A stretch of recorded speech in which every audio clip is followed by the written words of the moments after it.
Assalamualaikum warahmatullahi wabarakatuh. Halo semuanya, Kembali lagi bersama Best Geo. Mari kita mulai dengan pengertian gunung api. Gunung api adalah lubang kepundan atau rekahan dalam gerak bumi, tempat keluarnya cairan magma atau gas atau cairan lainnya ke permukaan bumi. Material yang dierupsikan ke permukaan bumi umumnya berbentuk kerucut terpancung. Mari kita lanjut dengan membahas lapisan-lapisan utama di bumi. Lapisan utama bumi terbagi menjadi 3, yaitu kerak bumi, mantel bumi, dan juga inti bumi. Kerak bumi merupakan lapisan terluar bumi. Dia itu memiliki ketebalan sekitar 5-70 km. Nah, komposisinya itu terdiri dari batuan silikat, yang dimana terdiri dari granit dan juga basalt. Lalu dia itu memiliki suhu sekitar 200 hingga 400 derajat Celcius. Nah, ciri-cirinya kerak bumi itu dibagi menjadi 2, kerak benua dan juga kerak samudra. Kerak benua dia itu memiliki sifat seperti padat tetapi dia itu ringan. Nah, juga kalau kerak samudra dia itu memiliki sifat padat tetapi dia tipis. Lalu dia itu merupakan tempat inti di mana makhluk hidup itu akan beraktivitas. Lalu yang kedua itu mantel bumi. Nah, mantel bumi ini dia itu merupakan lapisan yang paling tebal yang mencakup sekitar 84% volume di bumi ini. Nah, dia itu memiliki ketebalan sekitar 2.900 km dan komposisinya itu dia itu terdiri dari mineral silikat seperti magnesium dan juga besi. Nah, dia itu memiliki suhu sekitar 1.000 hingga 3.700 derajat Celcius. Lalu ciri-cirinya itu dia itu terbagi menjadi 2 juga, yaitu mantel atas dan juga mantel bawah. Nah, mantel atas ini dia itu bersifat kaku, sedangkan mantel bawah ini dia itu lebih bersuhu ekstrim. Lalu mantel ini dia itu memiliki tidak sepenuhnya mantel itu padat, tetapi dia itu memiliki sifat plastis yang dimana akan menghasilkan arus konveksi. Nah, arus konveksi ini dia itu yang dapat menghasilkan pergerakan lempeng tektonik yang dimana nantinya akan menjadi gempa dan lain-lain. Lalu yang terakhir itu adalah inti bumi. Nah, inti bumi ini merupakan lapisan yang paling dalam yang dimana sebagian besar terdiri dari nikel dan juga besi. Nah, ketebalannya itu dia mencapai sekitar 3.500 km. Nah, komposisinya itu dia tuh memiliki campuran besi dan juga nikel dengan sekitar unsur lain seperti belerang dan juga oksigen. Nah, suhunya itu mencapai 4.000 derajat Celcius hingga 6.000 derajat Celcius, bahkan lebih panas dari permukaan matahari. Nah, lalu dia ini ciri-cirinya terdapat 2 juga, yaitu inti luar dan juga inti dalam. Nah, inti luar ini terdiri dari besi dan nikel. Nah, kalau inti dalam, ide itu adalah tempat magnet bumi. Nah, inti bumi itu berperan penting dalam menghasilkan medan magnet bumi yang dimana juga melindungi planet bumi ini dari radiasi sinar matahari. Nah, sekarang kita masuk ke dalam penyebab naiknya lava ke permukaan bumi. Naiknya lava ke permukaan bumi itu dikarenakan tekanan yang tinggi dalam perut bumi. Nah, ada beberapa faktor utama yang menyebabkan lava untuk keluar ke permukaan bumi. Yang pertama itu karena tekanan magma. Jika magma di dalam perut bumi memiliki tekanan besar, itu akan menimbulkan celah atau retakan pada kerak bumi yang akan mendorongnya tuh untuk keluar. Yang kedua itu ada pergerakan lempeng tektonik. Jika lempeng saling menjauh atau saling bertabrakan, itu juga akan menimbulkan celah atau retakan pada kerak bumi yang akan memungkinkan magma untuk keluar ke permukaan sebagai lava. Dan yang ketiga atau terakhir itu adalah kantong magma yang dangkal. Jika kantong magma berada di dekat dengan permukaan bumi, tekanan dari gas dan panas akan mendorongnya untuk keluar. Selanjutnya masuk ke penyebab terjadinya gunung api. Yang pertama, pemekaran kerak benua. Pemekaran kerak benua ini lempeng bergerak saling menjauh sehingga memberikan kesempatan magma bergerak ke permukaan. Nah, yang kedua, tumbukan antar kerak di mana kerak samudra ini menunjam di bawah kerak benua. Yang ketiga, kerak benua saling menjauh satu sama lain secara horizontal sehingga menimbulkan rekahan atau patahan. Yang keempat, penipisan kerak samudra akibat pergerakan lempeng memberikan kesempatan bagi magma menerobos ke dasar samudra. Nah, sekarang kita masuk ke persebaran gunung api di Indonesia. Dikarenakan wilayah Indonesia ini merupakan lingkaran api Pasifik atau cincin api Pasifik yang merupakan pertemuan antara 3 lempeng tektonik dunia, yaitu lempeng Indo-Australia, lempeng Eurasia, dan lempeng Pasifik. Indonesia ini memiliki banyak gunung api. Nah, berdasarkan letak geografisnya, Indonesia ini dilalui oleh 2 persebaran gunung api. Yang pertama itu adalah wilayah sirkum Mediterania. Nah, untuk sirkum Mediterania ini dari Laut Tengah sampai Sulawesi Utara. Dan yang kedua itu adalah sirkum Pasifik. Untuk sirkum Pasifik ini dari wilayah Pasifik sampai ke Maluku. Baik, selanjutnya mari kita bahas tentang tipe erupsi gunung berapi berdasarkan erupsinya. Ada 4, yaitu erupsi pusat, erupsi samping, erupsi celah, dan juga erupsi eksentrik. Nah, erupsi pusat itu adalah erupsi yang keluar dari kawah utama. Lalu kalau erupsi samping itu adalah erupsi yang keluar dari lereng tubuhnya. Lalu yang ketiga itu adalah erupsi celah. Jadi erupsi celah ini adalah erupsi yang muncul dari retakan atau sesar yang dapat memanjang hingga beberapa kilometer. Lalu yang terakhir itu adalah erupsi eksentrik. Erupsi eksentrik ini merupakan erupsi samping, tetapi dia bukan berasal dari kepunden pusat yang menyimpang ke samping, tetapi dia berasal dari dapur magmanya secara langsung melalui kepunden-kepunden tertentu. Selanjutnya kita masuk ke intrusi magma. Intrusi magma itu adalah aktivitas magma di dalam lapisan litosfer yang memotong atau menyusup di antara celah lapisan litosfer, tetapi dia itu tidak mencapai permukaan bumi. Nah, intrusi magma ini dibagi menjadi 6 macam. Yang pertama itu ada batolit, yang kedua lakolit, yang ketiga itu seal, yang keempat itu gang, yang kelima itu diatrema, yang keenam itu apofisa. Nah, batolit ini merupakan dapur magma yang membeku. Kalau untuk lakolit itu adalah bentukan yang cembung ke atas dan mendatar di bawah, yang terletak di antara lapisan litosfer yang terbentuk disebabkan oleh masuknya magma di antara kedua lapisan. Yang ketiga itu seal. Seal itu merupakan keping intrusi. Nah, dia tuh bentukan disebabkan oleh intrusi magma yang berarah mendatar dan masuk di antara dua lapisan batuan. Yang keempat itu ada gang. Gang itu merupakan batuan hasil intrusi yang tipis atau pipih serta memanjang yang memotong lapisan litosfer secara vertikal atau miring. Yang kelima itu ada diatrema. Diatrema ini juga merupakan batuan hasil intrusi yang mengisi pipa letusan, silinder, dan memanjang dari dapur magma sampai batas lapisan bumi.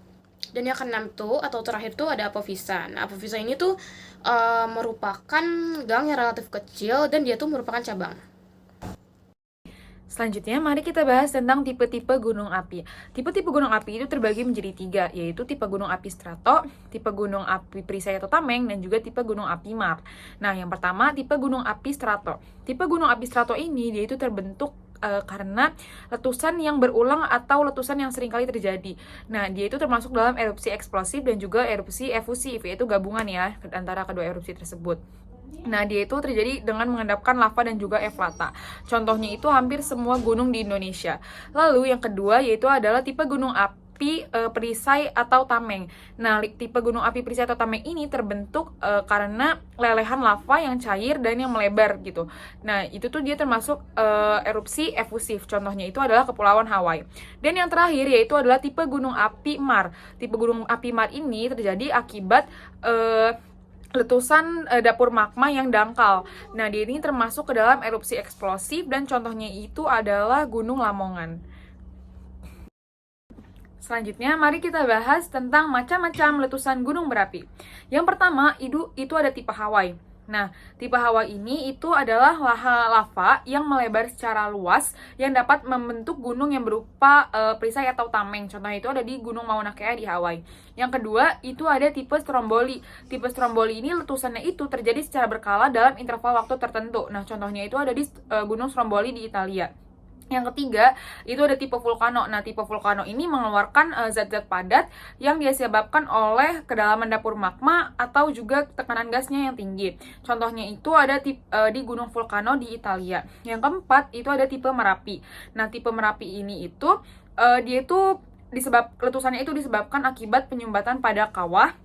Lalu dia itu lavanya itu sangat kental. Nah, ini tuh contohnya ada di Gunung Merapi di Indonesia. Yang kelima itu ada tipe peret ya. Tipe peret ini yang terkenal itu dia tuh letusannya sangat dahsyat dan abunya itu sangat tinggi.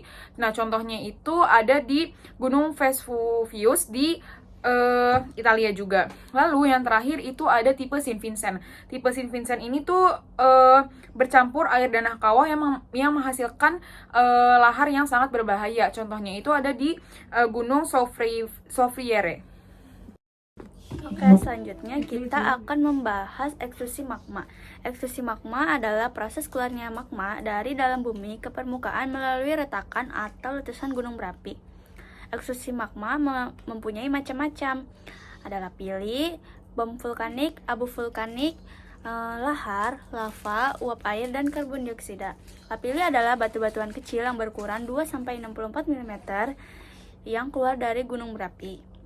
Bom vulkanik adalah batuan besar yang terlempar saat letusan.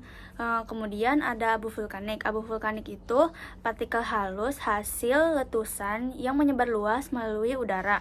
Kemudian ada lahar. Lahar adalah campuran air dan material vulkanik yang mengalir seperti banjir lumpur. Lalu ada lava. Lava adalah lelehan magma yang keluar ke permukaan bumi saat gunung berapi meletus. Kemudian uap air. Uap air atau H2O adalah gas yang paling banyak dikeluarkan saat erupsi.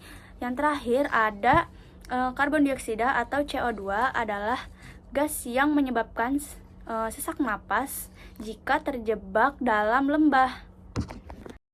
Nah, selanjutnya kita akan membahas macam erupsi berdasarkan kekuatan letusannya. Di macam erupsi berdasarkan kekuatan letusannya ini ada dua, erupsi efusif dan erupsi eksplosif. Erupsi efusif ini proses erupsi yang berupa lelehan lava dan lahar. Erupsi ini terjadi jika magma relatif encer. Nah, kalau erupsi eksplosif ini proses erupsi yang disertai dengan letusan atau ledakan yang cukup dahsyat. Erupsi ini terjadi jika magma ini kental dan memiliki kandungan gas yang relatif lebih banyak. Nah, selanjutnya bakal bahas tentang macam-macam erupsi berdasarkan tempat keluarnya magma.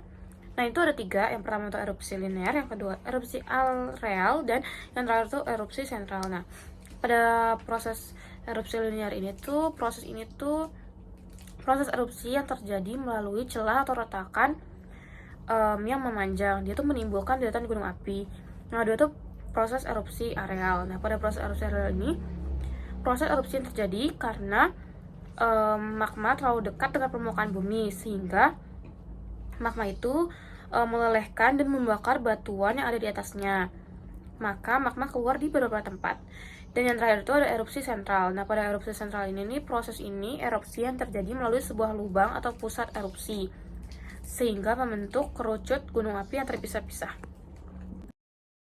Oke, selanjutnya mari kita bahas tentang macam-macam bahan-bahan yang keluar saat terjadi gunung meletus. Itu ada 3, bahan padat atau effata, bahan cair, dan juga bahan gas atau ekshalasi. Nah, bahan padat itu dibagi menjadi yang berdasarkan asal sama berdasarkan ukurannya. Kalau berdasarkan asal itu ada effata, alogen, dan autogen. Effata alogen itu adalah batuan yang berasal dari batuan di sekitar kawah, dan kalau effata autogen itu tuh berasal dari magma. Nah, kalau berdasarkan ukurannya ya, dia itu ada bom atau batuan yang gede-gede banget, yang besar. Lalu ada slug, batuan kecil, dan ada juga lapili, batuan yang sebesar-besar kerikil. Itu, dan juga ada pasir dan juga debu. Nah, untuk bahan cair itu tuh ada lahar panas, ada lahar dingin, dan juga lava. Nah, lava itu adalah magma yang keluar dari dapur magma sendiri ke lereng-lerengnya itu yang keluar kayak lavanya gitu. Lalu kalau lahar panas itu adalah campuran magma dan juga air yang berupa lumpur panas. Nah, kalau lahar dingin itu adalah endapan lava atau lahar berupa lumpur yang sudah tertimpa oleh hujan. Nah, itu lahar dingin. Lalu yang terakhir itu bahan gas. Bahan gas itu contohnya itu ada belerang, karbon dioksida, dan juga uap air. Nah, sekarang bakal bahas gejala prevulkanisme. Di sini bakal ngasih 7 contoh. Yang pertama itu adalah suhu di sekitar gunung mendadak naik. Yang kedua itu sumber air mengering. Yang ketiga itu terjadinya gempa. Yang keempat, pohon meranggas dan mati. Yang kelima, hewan liar banyak yang mengungsi. Yang keenam, muncul suara gemuruh di dalam tanah. Dan yang terakhir itu ekhalasi semakin hebat. Nah, bagi yang nggak tahu ekhalasi itu apa, ekhalasi itu adalah pelepasan uap atau gas atau material lain seperti abu atau asap dari kawah berapi selama aktivitas vulkanik. Off of the west slope. Now we got a whole great big eruption out of the crater. And we got another that opened up on the west side, and the whole west side, northwest side is sliding down.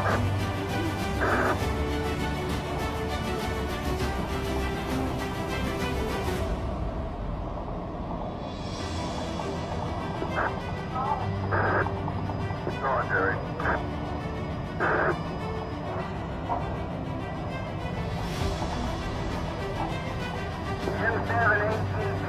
M7 NFP. I've, and go ahead and take this. Nah, selanjutnya kita akan membahas gejala posvulkanik. Gejala posvulkanik ini ada 4. Yang pertama, munculnya eksalasi. Yang kedua, munculnya sumber air panas. Contohnya ini ada di Cipanas, Batu Raden, dan Dieng. Terus yang ketiga ini, mata air Magdani.